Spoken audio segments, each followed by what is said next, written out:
नमस्कार दर्शकों महाकुंभ चल रहा है और महाकुंभ में नागा साधुओं का उत्सव अलग ही देखने को मिलता है। महाकुंभ में नागा साधु कठोर तप और साधना करते हैं। महाकुंभ के दौरान इन्हें कई कठिन नियमों का पालन भी करना पड़ता है। सिर्फ नागा साधु ही नहीं बल्कि नागा साध्वियां यानी कि महिला नागा साधुओं को भी कई कड़े नियमों का पालन करना होता है। ऐसा ही एक नियम जुड़ा है महिला नागा साधुओं की रजस्वला स्थिति से। अगर मैं इसे आसान भाषा में बोलूं तो महिला नागा साधुओं को भी पीरियड्स की प्रक्रिया से गुजरना पड़ता है। ऐसे में अगर किसी महिला नागा साधु को गंगा स्नान या महाकुंभ स्नान के दौरान पीरियड्स हो जाएं तो क्या उन्हें स्नान की आज्ञा दी जाती है? चलिए जानते हैं इसको विस्तार से। महिला नागा साधुओं के गंगा या कुंभ स्नान का सबसे पहला नियम तो यही है कि इन्हें पुरुष नागा साधुओं के बाद ही स्नान की आज्ञा है।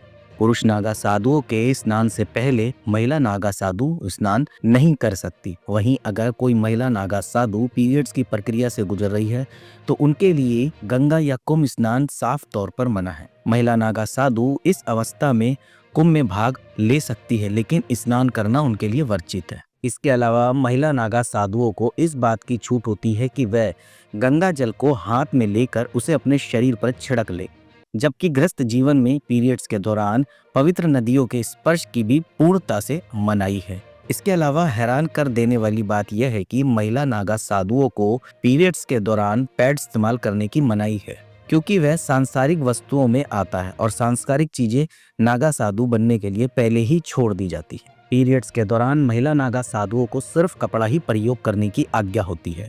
महिला नागा साधु पीरियड्स के दौरान तट पर स्नान के बदले अपने शिविर में ही रहती है और वहीं गंगा जल को जल में मिलाकर स्नान करती है।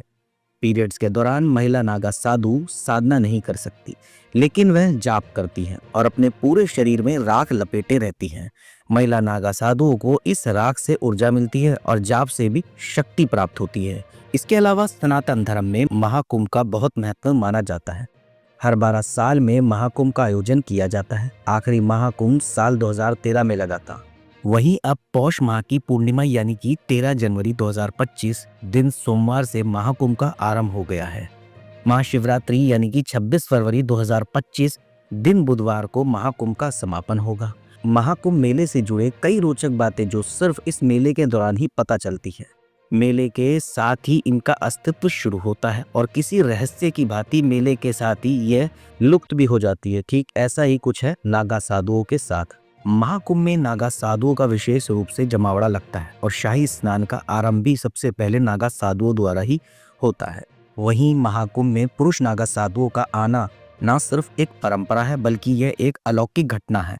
लेकिन महाकुंभ में महिला नागा साध्वी का आना बहुत विशेष होता है। और क्या विशेषता है उनकी, चलिए ये भी मैं आज आपको बताता हूँ। महिला और पुरुष दोनों के लिए ही नागा साधु बनने के नियम और प्रक्रिया समान है, लेकिन इसके बाद भी महिला नागा साध्वी को तब पुरुष नागा साधुओं के मुकाबले ज्यादा कठिन माना जाता है।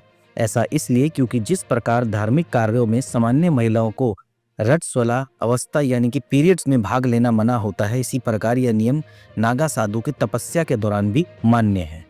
ऐसे में महिला नागा साधुओं को अपने उच्च स्तर के तप को कम अवधि में समाप्त करने की बाध्यता होती है, ताकि रजस्वला अवस्था में पहुंचने से पहले ही वह अपना पूजा एवं तप का संकल्प जल्द पूरा कर ले।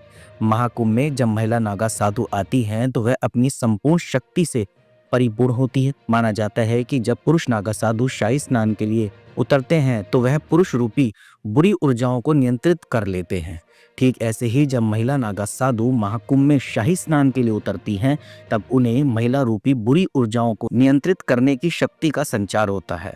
महिला नागा साधु का दिखना भी बहुत शुभ माना जाता है। यहाँ तक कि दर्शकों ये भी कहा जाता है कि महिला नागा साधु भी अगर आपको दिख गई तो वह भी शुभ संकेत माना जाता है। उम्मीद करता हूँ कि आपको ये पता लग गया होगा कि पीरियड्स के दौरान महिला नागा साधु स्नान कर सकती हैं या नहीं। इसके अलावा महिला नागा साधु का आना क्यों माना जाता है खास।